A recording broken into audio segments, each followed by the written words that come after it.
Now, choosing a fitness tracker to be your everyday wearable can be a little confusing at times. Let's face it, they're not the cheapest, and sometimes you're paying for features you don't even use. So in this video, I ask other fitness tech content creators from around the world exactly what fitness device are you using for everyday use and why. And hopefully that'll make your decision a little easier.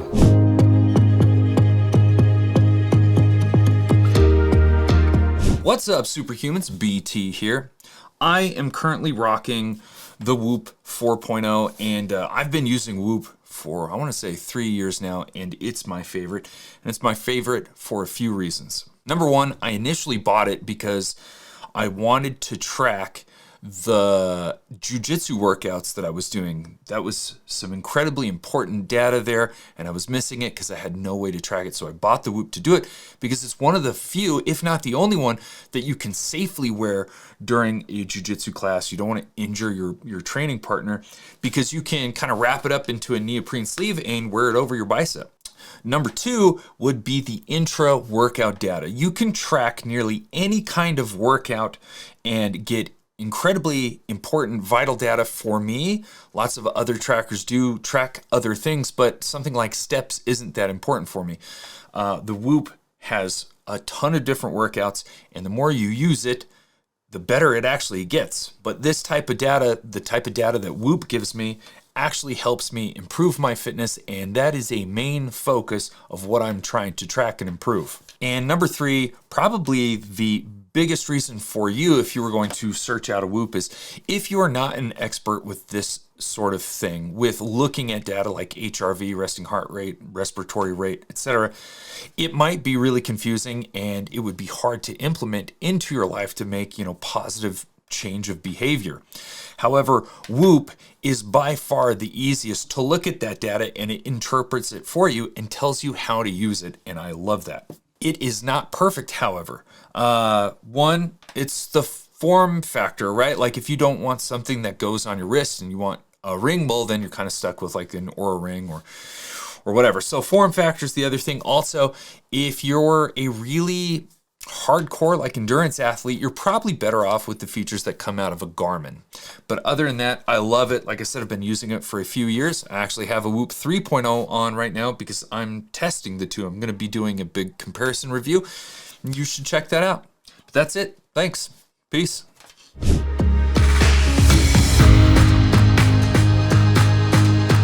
What up, everybody? This is Timothy Frost with Fitness with Frost. Thank you, Steven from Stag Fitness, reaching out to me to let you know what I use for my fitness devices.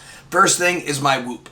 This is pretty much my fitness band. This is what I use. It's got about, 5 days of battery life. It's IP68 water resistant, and it's always on letting me know how well I am recovered for my next day. Yes, there is a little bit of a monthly payment with it, but it's one of my favorite things, and not only that, you can move it up and down your wrist, and I am waiting on that new Whoop 4.0. I have ordered it already. This is the 3.0 strap. I am waiting on that 4.0, and I'll be doing a review on that as well.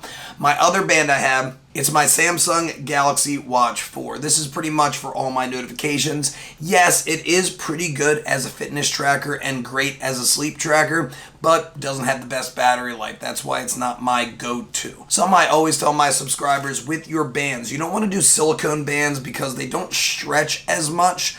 I like something that's a little bit more nylon, so with like wrist flexion, it can still keep your heart rate if you're still having problems with that. But thank you, Steven, for reaching out. Stay happy, stay healthy, and above all, stay positive. I'll see you guys. Bye.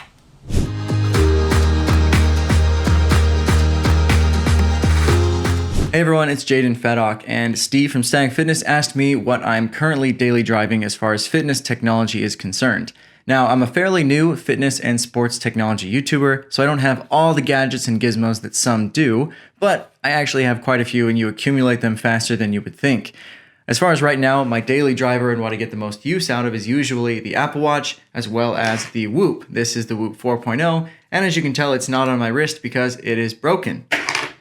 Probably another video on that coming later, but point being, usually I daily drive those two, one on each wrist. Looks a little bit weird, but based on what I do and the fitness YouTube community, it's not so bad.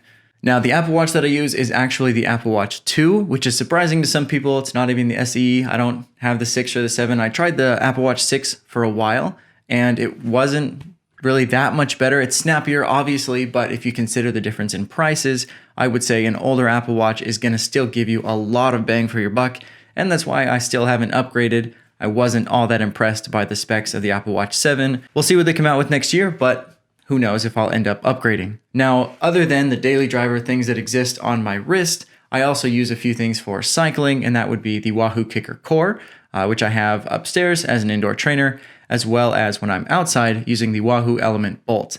Now again, that's the older Element Bolt, not the new one that just came out, even though they have the exact same name. Now, aside from the physical technology elements that I use, I also have a few subscription services that I pay for, which I would consider part of the fitness and sports technology sphere, and that would be Trainer Road and Zwift for indoor cycling, and Strava Premium for basically everything else. Now, another thing that I would add as far as fitness and recovery technology is concerned is the 8 Sleep Pod Pro mattress cover, and that we really, really enjoy. So that's basically it. Hopefully that answers your question, Steve. Have a good one.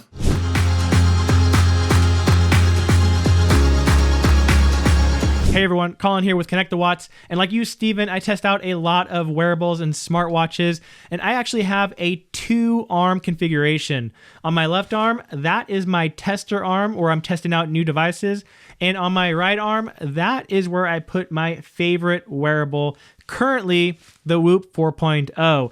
Now, the reason I like the Whoop so much is it's just the most accurate and reliable that I have found in terms of tracking my HRV, my sleep, and my recovery, and I have just been able to get the most use out of it and just the most reliable information that's been able to help me over time adjust my training program. I know there's several others that do similar things, and I've tested those out as well for the most part, but I haven't found any that I've liked quite as much as the Whoop.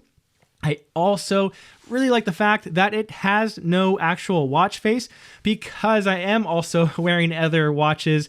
It looks a little less ridiculous when one doesn't actually have the time. Now, the other one I'm testing right now is the Amazon Halo View. That one's pretty great for the price. It's like $80 and it's a one-time fee. I mean, there's like a $3 membership after a year, but who cares about that? It's okay. It's pretty good for somebody who's just getting started in fitness, but nothing quite beats the Whoop, at least in my opinion. Thanks so much for bringing me on. Now that I'm no longer using an Apple phone, I'm no longer tied to the Apple Watch, so I'm back to using my good old Fitbit Versa 2. Yes, I've had no reason to upgrade to the Versa 3. This is mainly because all I'm after is simply the ability to track my steps and my calories burnt during my workouts. Plus, with the Versa 2 at the cheaper end of the scale these days, I'm not really worried too much about it getting damaged in the gym due to the price, like I would be with more expensive wearables. For next year though, I'm definitely looking to get one or both of these devices.